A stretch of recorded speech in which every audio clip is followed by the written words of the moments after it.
জীবনের আরম্ভ থেকে জীবনের শেষ পর্যন্ত হলো একটা যাত্রা।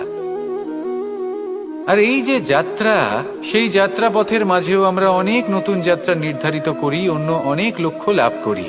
এবার প্রশ্ন হলো যে লক্ষ্য বেশি গুরুত্বপূর্ণ নাকি যাত্রা? কেউ বলবে লক্ষ্য বেশি গুরুত্বপূর্ণ, কারণ তার জন্যই আমরা এই যাত্রা স্থির করি।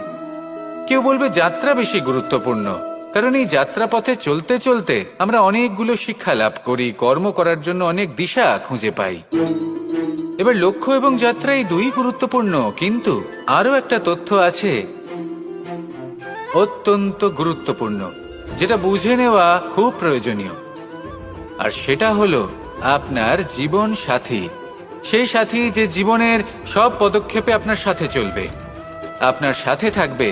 সেই ব্যক্তির মধ্যে যদি করুণা থাকে, ভালোবাসা থাকে, তাহলে সে আপনাকে সাহায্য করবে, আপনার জন্য আপনার লক্ষ্য নির্ধারণ করবে, আপনাকে জীবনে একটা উচ্চ স্তরে নিয়ে যাবে।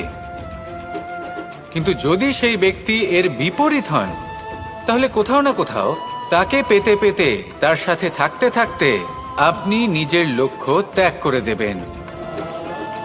তাই পথ এবং লক্ষ্য এই দুই নির্বাচন করুন, কিন্তু যখন আপনি জীবন সাথী নির্বাচন করবেন তখন কিছুটা সাবধানে, না হলে আপনার অভিজ্ঞতা সুখময় নয়, অত্যন্ত